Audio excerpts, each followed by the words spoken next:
Gerald Clark with you today, Seventh Planet Broadcasting on January 24th, 2018.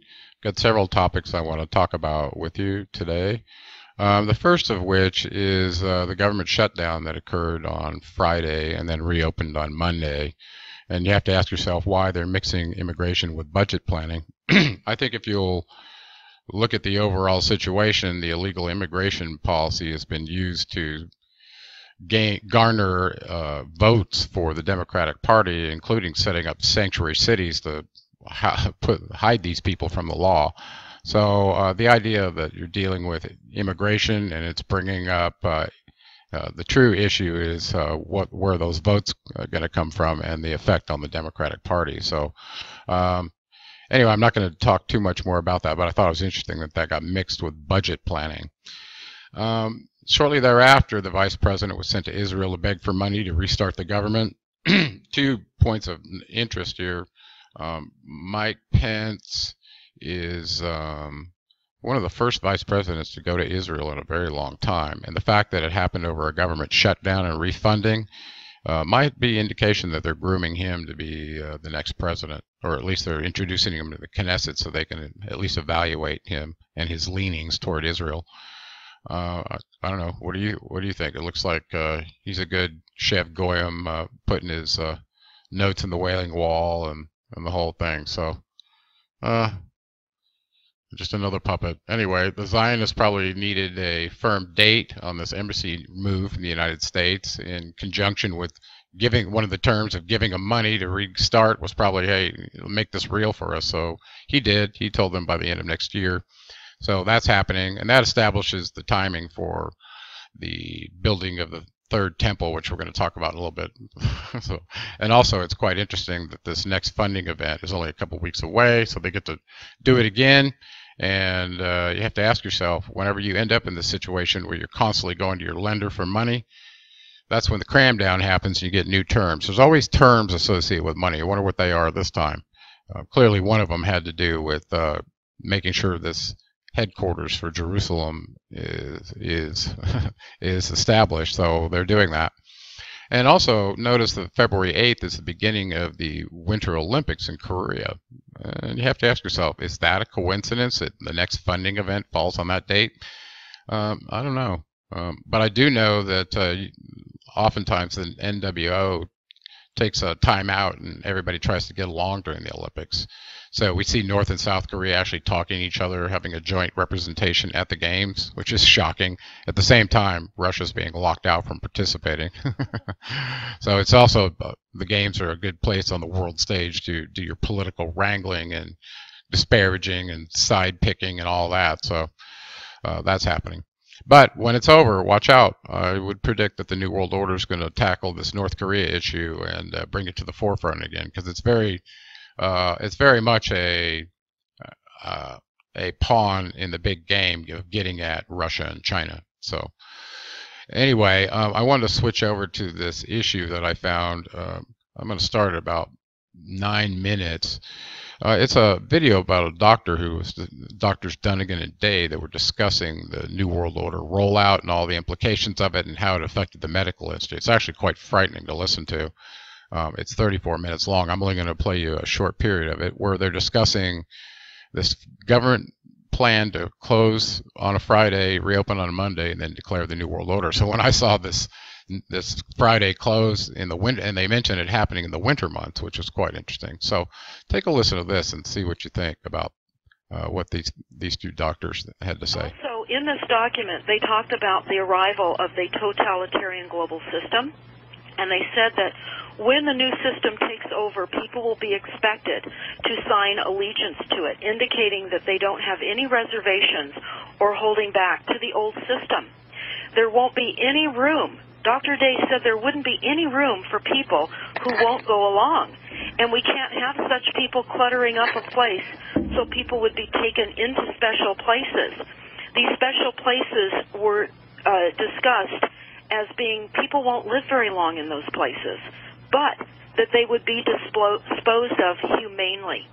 And they discussed as death as being the only alternative if you did not go along with this new system. And they also discussed how people would just disappear. We're seeing that all over the globe. Bringing of the new system was said to probably occur on a weekend in the winter. Everything would be shut down on a Friday evening, and Monday morning, when everybody awakened, there would be an announcement that the new system was in place. Okay, so I'll stop it right there so you can see why I saw that, and I was like, woo, are they ready to announce the new world order, the new monetary system and all of that? Maybe not just yet, but maybe they needed a couple more weeks until February 8th to do it. I have no idea, but it doesn't look good for the home team. All right, so this other issue that came up is this discussion of the embassy moving to Jerusalem. Well, that has a lot to do with the third temple wanting to be built by built so that they can rein in more Bible prophecy. And if you haven't been watching how the Zionists have been funding world events to make Bible prophecy come true in order to fool the Christians into supporting what the parasitic Israelis have done to them, that's the actual case. So take a look at this video. I'm going to back up to right about here. And these two are discussing the importance of the new temple being built, when it's due. They're building it right now. They have some alternative models. And I want you to listen to right about here when they start talking about bringing in the process and what it's going to mean to serve in this new temple. Okay, check this out. The Jewish people kind of signs or an expectation that it's time for the soon coming Messiah. But there is a group specifically that has reestablished the Levitical priesthood. They just started a school a few months ago, and they have a registry for those who are from the Levitical line that they could come and be trained and be ready to do the service in the temple.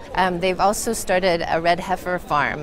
The Temple Institute did with an Israeli farmer, and that was again with ritual purity, that they need to have a red heifer that meets Jewish law and has been supervised and doesn't have any white hairs. It's completely red heifer to be able to be burned, mixed with running water, and then used to make everybody ritually pure.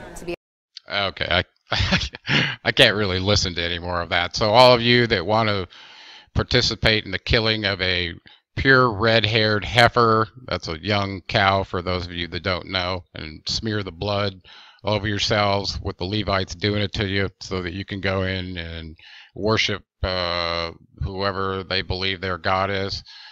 Have at it. That's the most disgusting thing I've heard in a long time. But and they're sitting there nodding their heads like, oh yeah, this is normal. This is what we do. And yeah, what a bunch of brainwashed idiots. So there you go. But what I want you to know is that they do have plans to have this third temple built so they can set up a heifer line and get the Levites into school so they know how to bleed them just right. So look forward to that. Now the other thing I want to talk about that kind of snuck up this week while all this was going on was that Turkey invades Syria, excuse me, supposedly attacking the Kurds that they claim are terrorists that were recently armed by the U.S. and its partners. So this really pissed Turkey off, who's a NATO ally. They're probably asking themselves, what are you doing arming the terrorists that are threatening us or threatening whatever it is we want out of Syria? Okay, because the reality is they really weren't invited into Syria either. But suddenly here they are attacking into Syria. Okay, you can see this is going on. I saw rocket strikes that were area fire weapons like these, firing whole barrages of missiles onto the towns in Afrin. So civilians included. So this is a technique to bomb everybody and get them out, okay, and then go in. So they're softening up all the targets, including the civilians. Well, you have to ask yourself, who's Turkey doing this on behalf of, or with whose permission? Clearly, the Syrian government isn't saying anything about it. Russia's not saying anything about it. But the only one that's really squawking about it is the United States. They're like, hey, what are you doing shooting our forces that we're arming over there? Because we need them there to make sure the what? The Iranians don't have influence. Yeah, that's ridiculous. The reality is, if you look at where Afrin and Manbij are on the map, well, let's go look at that real quick. You can see over here's Afrin and here's Manbij. Okay, and Turkey's up here. Their central route is already controlled by their Syrian rebels. Okay, I don't know what name they gave them. I think they gave them Free Syrian Army or one of the other names that supposedly allowed them to be in this region in Syria. But this is where the pipeline used to be, where ISIS was selling Turkey oil. So anybody over here could threaten the supply of oil, because this is the region where the oil comes from. So the pipeline probably runs up in here. So what they want to do is get these ones out here, probably not have ISIS, these ones, in the process of taking their money and selling them oil, where they probably negotiated a deal via Russia and the Assad regime directly to get the oil that they used to get at a cheap price. So I suspect that's why he's invading. Okay, but in order to do so, it means Turkey's taking away the resources and access to oil that the United States thought they were getting by shoring up this region. And I guess down in the Golan, down toward Israel, there's also oil. And I think the Syrian rebels, or the Free Syrian Army, one of them, is in control of that. So you have to ask yourself, did Turkey turn on the United States and side with Russia? Sure looks like it. The other possibility is the United States armed these supposed terrorists to give Turkey an excuse to go into Syria and attack them. But I don't think that's the case, because I think Russia would have said something about it. So I think this is the case, that Turkey is about to become a former NATO ally, if I had to guess, in all of this. So bottom line is, where's the oil and who controls those regions? The oil's here, the oil's down here. It looks like Assad is not controlling the regions where the oil is that he wants, unless he used to do it through the Kurds as a proxy. Well, if that's the case, then if they're being taken away, then who's the new proxy? Turkey? So this is interesting.